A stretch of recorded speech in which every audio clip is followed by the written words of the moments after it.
Hello everyone and welcome to Merlin's Manor and my 25 games of Christmas. My wife has taken 50 games and has put them onto 25 slips of paper. One of them is a game for my wife and I to play together, and the other is a game for us to play with our kids if they want to play along. And we played some of those and some of those we did not, but we did play all the ones that my wife and I had set out to play. And they have been randomized, and so we don't know the order that they're going to come out. And so let's go ahead and get into the games that we played this week, starting with day one. And day one, we had Wingspan as the game for my wife and I to play, and Splendor for the family game. Now, Wingspan is a great engine building game. It's one of my favorite games. It fits right into my top 5 games, and I rate it a 10 out of 10. And it's a game I really enjoy. There's lots of different ways that you can score points throughout this game. You can focus one game on getting a bunch of tucked cards. You can focus another game on getting lots of points from different bonus cards that you can collect throughout the game. You might focus a little bit on cash food another game. There's just so many different ways. You may even just try to get some big point birds into your habitats and score a lot that way. There's so many different tactics that you can take, and you can do some combination of those. In fact, a lot of times I will combine various tactics. There's end round goals that you can decide whether you're going to chase those or not, and just it's such great variety of different birds that are going to come out each game, and so you're going to have to switch up how you play the game each time. So I really love all that Wingspan has to offer. It's a great engine building game. Highly recommend it. At the end of this video, I'll include a link for my full review of Wingspan if you'd like to check that out. Splendor also is an engine building game. And in this game, you are trying to get some gems that are going to help you to be able to get other gem cards later. Some of those, the other ones are going to have points on them that you're going to be striving to get. You can't get those ones right off the bat because there's only a certain amount of gems you're able to get, and there's a competition for the gems that you're going to be able to get in as well. And so you're not going to be able to buy those high point cards without having bought some lower point cards that are, or 0 point cards even, that are going to give you gems to get up to those points. You're also competing to be able to get the noble cards, which give you 3 points apiece by having a certain amount of each type of gem. And so there's a lot of kind of thinking of how am I going to maximize the amount of gems I'm able to have in my tableau to be able to buy the higher point cards. You're going to start getting those 0 and low point cards, and at some point you have to pivot into going after those point cards that are going to win you the game by getting to 15 points first. And so it's a lot of trying to think about how you are going to build up that engine to be able to buy those higher point cards. It's a great game. I rate it a 7 out of 10. Okay, for day 2, we played Red Rising and Trails. Red Rising was the game that my wife and I played. I rated a 7.5 out of 10. This is a game that can be a bit difficult to learn, has a learning curve there as far as how to really master and score a lot of points. That can kind of be bad for those who are just getting into the game with those who have some experience here. As far as being able to know how to best utilize the cards. What you're basically doing is you have a hand of cards, and you are playing down one card and taking the benefit that's on there if applicable. And then you are going to pick up another card, take a benefit from that location. And that's the basis of what you're doing on each turn. And you are trying to build up combos in your hand by having cards that play well together, because you're going to have a base score from each card, and you're going to have a score if you meet a certain condition. And so it may say, if this card's worth 10 points right now, but if you have this person, it's worth another 30 points. Or if you have a certain other condition, it's worth certain extra points. So you're trying to maximize how many of those combos you can get in your hand while you only have 5 cards to deal with, unless you have an ability that gives you a 6th or 7th or so on card, and then you can kind of build up even more points. And if you have over 7 cards, you're going to actually get 10 points off per card, and so you're going to make sure those extra cards you're getting are worth more than 10 points for them to actually have any value for you. And so there's a lot of planning out how to make things work, and sometimes you're putting a card down that's going to give you a benefit that would really work well with that card, and you're hoping you'll be able to get that card back later, but somebody else can just kind of snatch that card up and you won't have it. It's a good game. As I said, it kind of gives an advantage to those who've played it before. My wife just won her first game against me with this time around, And so I had a few games on her, and so for a while there, I was kind of playing catch up, trying to learn how exactly to make those combos happen. And she had a great game and beat me. The other game we played was Trails, and I also rate this one a 7.5 out of 10. This is kind of Park's little brother. It's got some of the similar kind of mechanics to it, and a little bit of differences as well. And so we played this with the kids, and it's one of those that we enjoy as a lighter, quicker version of Parks. And you're basically going down this track. You're getting resources as you go down the track. At the end of the track, you can buy these badges for the amount of resources that you have. Try to plan to where you can get as many of those as you can. Sometimes you can combo off those because some of them will give you resources when you buy them. And so you'll be able to maybe get this one, get some extra resources, get that one. You also have a limited amount of resources you're allowed to have at any given time. So you really have to plan out carefully because you only have 8 resources. And so if you're not getting more resources from some of the cards that you are getting at the end, you can only get some of the cheaper ones. But if you combo just right, you might be able to buy 2, even 3 cards on your turn. And then you're going to switch and you're going to go back down the other way on the trail. It's a great, fun little resource management game, and I enjoy it very much. Now, as a bonus game for this night, we also played Quacks of Quedlinburg with the family. This is one that hadn't arrived when my wife was making up the list, and so didn't make it into our advent calendar. And on the next night, the kids didn't actually play a game, and so it's going to kind of include this one as kind of a bonus one, but also making up for the fact that one wasn't played the next night. And so Quacks of Quedlinburg, it's a great game. Our family really enjoys it. It's become one of the kids' favorite already.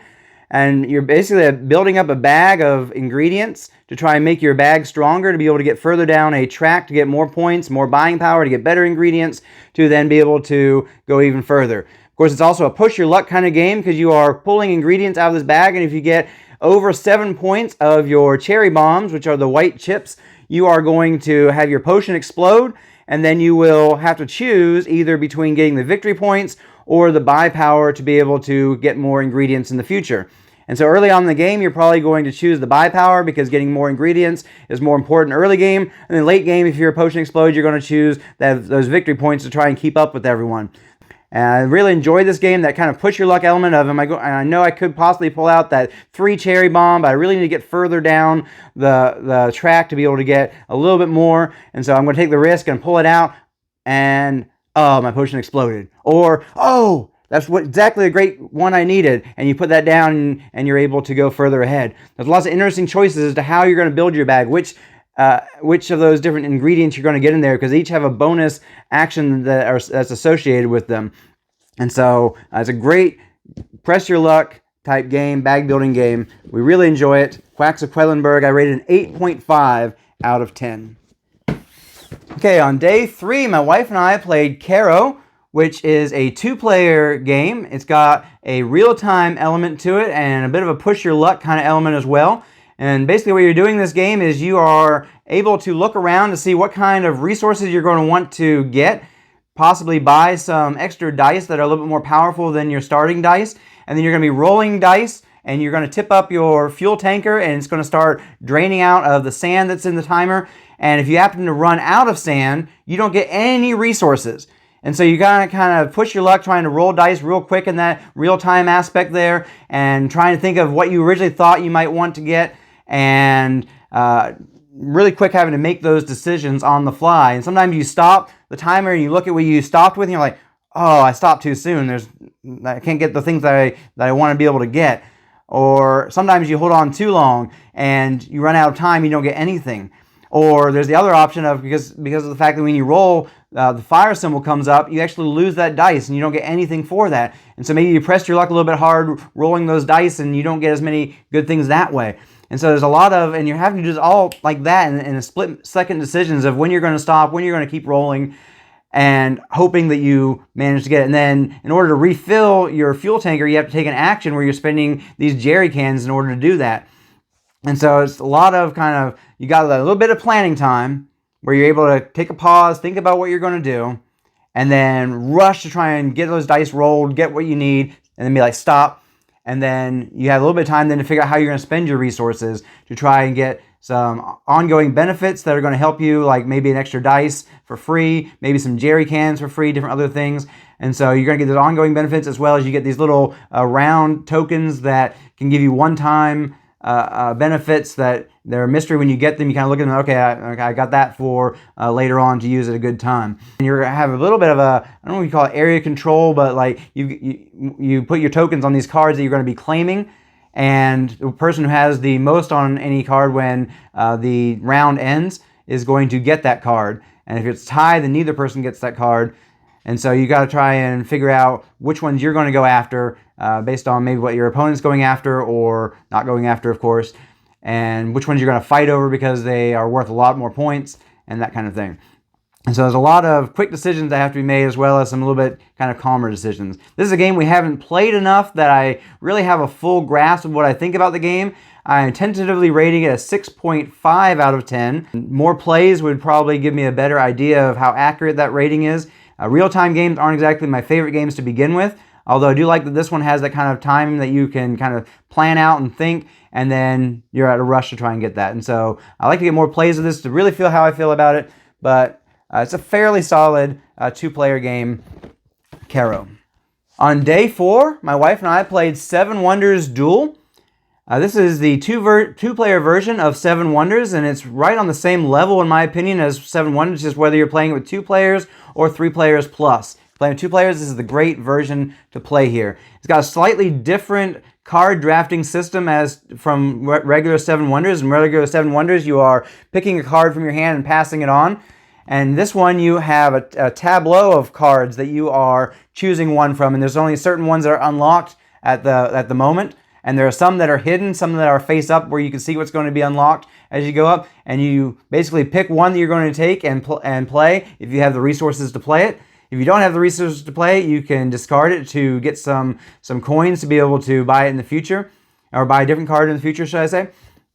And you are trying to get a bunch of points in different manners, or there's other ways you can win as well. You can win if you manage to get the military track all the way down to the end, or you can win if you manage to get 6 out of the 7 different science symbols, you automatically win. And so there's a little bit of tension there if somebody's starting to get to one of those secondary ways of winning, that you want to be careful that you don't let them get that military track up further, or you want to be careful they don't get those extra science tokens. So you see them come up, even if it doesn't really help you as much as something else, you have to snag those to keep them from being able to just get that instant win. So there's a lot of interesting decisions that you have to make throughout this game as far as what you're going to chase after. Do you go really heavy on getting a bunch of different resources so you can afford a lot more later, or do you get those point cards that you see right there and like, oh, I'd really like to grab that now, it's 3 points, but am I going to sacrifice later in my game if I do that? And so there's a little bit of push and pull there between getting resources and getting points. And I love the decision-making process that's all throughout that game. Seven Wonders Duel, I give it a 9 out of 10. On day 5, we played Haunted Mansion and Codenames Duet. And both of these, it was just me and my wife that managed to play them that night. The kids weren't really into playing Haunted Mansion that night, which was the game we had chosen for them as well as us. Let's go ahead and start with Codenames Duet, though. Codenames Duet, I rate a 7.5 out of 10. This is kind of a fun 2-player game. It's the 2-player version of the regular Codenames, and what you're doing is you are working together to try to uncover all the code words that you are supposed to guess.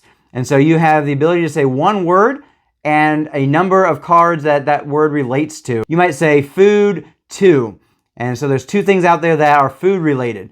But of course, if there's 3 things out there that are food related, you're going to be in trouble if you say that, because they might guess the other one. So maybe you have to be a little bit more specific with your hint. Maybe you have to go a little bit out on a limb with the way you're giving your hints. Something that kind of you think your partner will be able to get your gist when you give it, especially because you only have a certain amount of turns in order to get through the different code names that you're supposed to be guessing. And meanwhile, there's 3 that your partner absolutely is not allowed to guess, or the game automatically loses. And same for the ones they're trying to get you to guess. And so there's that, oh, this one is too close to the hint that I'm trying to give over here. I have to figure out a different hint because I absolutely can't allow them to choose that card. And of course, you can't give any other hints other than that one word and the number of cards that it relates to. And so it's an interesting kind of, especially, this is a great game for couples, as you kind of hopefully know a little bit of how each other's thought processes work. And so we love playing this game. That's Codenames Duet. Another game is Haunted Mansion. This is one that my family enjoys playing as well as us. It's one my oldest daughter requested, and she enjoys this game as well. Just wasn't into it that night. And basically what you're doing in Haunted Mansion is you are collecting these different sets of ghost cards to try and score points. You've got these hitchhiking ghosts that are going around, and they give you some cards that if you have the most points in those cards at the end of the game, you lose your highest number set of cards, and you don't get to score those. And so you're trying to constantly kind of push things as far as getting some of those in order to be able to get the cards that you want, as well as being able to try and get rid of those before the end of the game so you don't have more than other people. And so there's a bit of a push and pull there of, do I take risks? And if you go where the ghosts are and you take cards from there, you're going to get one of those cards as well. And so are you going to take some of those cards in order to hopefully be able to get rid of more than your opponents by the end of the game? Or are you going to play it safe and maybe get less points throughout the game, but because somebody else loses a whole bunch of their cards, you still manage to win? So I love that kind of push and pull there of how much are you going to take a risk on getting those bad cards that you may or may not be able to get rid of while you're trying to get a bunch of good sets. And so that is Haunted Mansion. I rated an 8 out of 10. On day 6, my wife and I played Spirit Island. This is a game I've played quite a bit solo. My wife and I have played it a few times multiplayer, as well as we've played it a few times with others multiplayer. It's a game that I rate 9 out of 10. I really enjoy playing all the different spirits. It adds a lot of replayability there because you have so many different spirits you can play as. There's so many different things that can happen. We also have the Branch and Claw expansion that we played with the other night when we played this. We forgot to do the events, and so we didn't manage to add that aspect in. But this is our first time together playing Branch and Claw. I think my second time personally playing it. Adds a little bit extra elements in there as you are having these different tokens that do different things that you're trying to get onto the board. I played as actually we both played as the spirits from Branch and Claw. And so there's a lot of extra things we're having to focus on that we didn't normally have to do. The game lasted a bit longer than normal because of all that. I think it was like a little over 3 hours that it took us to play through this game. So we didn't manage to get another game played that night. But we had a lot of fun playing Spirit Island, and it's one of those games where you have to puzzle out how you're going to defeat these invaders. And some points in the game, you're going to just have to deal with the fact that you're going to get blight from these invaders coming in. And if you focus too much on just trying to stop blight, you're not going to be able to eventually win the game. And so there's kind of constant push and pull between where we're going to allow them to add blight and where we're going to stop them from adding blight, how we're going to destroy them. In fact, one of my cards that I got for my major power, I think it was, actually added blight, but did 7 damage to the land that I was attacking. So I was able to get rid of 7 points of damage worth of their invaders while then adding blight. And then I got another card that would allow me to then take away blight. And so I kind of managed to control things that way. It's pretty cool. This is a very fun, cooperative game. I highly recommend it, but it is one of the heavier games. It takes a lot to kind of learn it. It takes a lot of puzzling through each game to try and maximize what you're doing. And so it is a heavier game. It's not one I would recommend starting out with, but if you're into heavier games, Spirit Island is the way to go. Great cooperative game. Okay, last night, day 7, we played Rolling Realms and Century Golem Edition. Century Golem Edition is the game we played with our family. It's becoming one of my youngest daughter's favorite games. It's one of those games that's an engine builder. You are choosing on your turn whether you are going to play a card for its benefit or you are going to grab a new card that you're going to be able to use later on. And the other thing, once you have enough resources that you can do on your turn, instead of doing either of those actions, is you can claim a card by paying the resources that has points on one of the different golems on there. And so you're trying to build up this engine where you are able to maximize the amount of resources you're getting and or trading out to get new resources. And so you're trying to work together, getting different cards that go well together so that you might be able to say, well, I'll use this card to trade this in to get these 2 blues, and then I can trade these 2 blues to get this pink or whatever, And so you're trying to figure out how you can get these different combos to chain in order to most efficiently get the resources you need, because you're all trying to compete to get these different golem cards. And you kind of look around and see what others are collecting. You might say, well, they're going for the same card I am. Can I beat them to it? Or should I try to transition into a different tactic? And then you might even misguess and think they're going after this card, and all of a sudden they're not. They're going after something else. And so there's a lot of kind of trying to read the table there to really do well at this game. And the game also incentivizes you to take certain ones that are at the far end because that have been around for longer and have shifted down, because you can get a coin, which is worth a point on the one, or a coin that's worth 3 points on the farthest one. And so it kind of gives you an incentive to get those ones that are kind of gotten stale and been on the table for a lot longer. Once one person has managed to get 5 or 6 point cards, the game ends with finishing out that round. And so, and actually the game ended a little sooner than I was expecting. And so I had to kind of rush and figure out what I can do to maximize getting some extra points there at the end by having gems left over. Because each gem that's not a yellow gem is worth an extra point at the end of the game. And so I just basically had to trade in there. And so I enjoy the simple engine building that is involved in this game. So I rate this one, Century Golem Edition, 8 out of 10. Rolling Realms, I also rate an 8 out of 10. This is a Stonemaier game that's based around the different Stonemaier realms, as well as some different realms that they've added from non-Stonemaier games over the years. It's a roll and write type game where you are trying to get resources as well as score points by stars. And the different resources give you a bit different abilities. This game came out in the pandemic time frame because it was a game that you can play online with others if each person has a copy of the game. It's very easy because you're basically, somebody's just got to roll the dice, and then you choose to use one of the dice in one realm and the other dice in another realm. And then if you have different resources, sometimes you can get a third dice to play in the third realm. You're playing 3 realms at a time. And I think it's very interesting the way the different realms are set up. It kind of gives you a bit of a nostalgia for the other Stonemaier games that you've played. And they each have their own unique way of scoring stars as well as getting resources to be able to do more. And so I really enjoy it. There's a lot of variability to this game as far as you're only going to see 9 realms in the course of a game, and the way they come up is going to be completely randomized. So you're going to have 3 in any given round. And so there's a lot of variability in what you're going to be playing and how those different realms are going to interact well with one another, as well as the dice rolls are sometimes you're going to have just the right dice that are going to really help you. You don't know what's going to come in the future, and so you have to try and decide what am I going to use right now and what I'm hoping will come up. And if it doesn't come up, hopefully you have that ability to mitigate a little bit because of the resources that you got.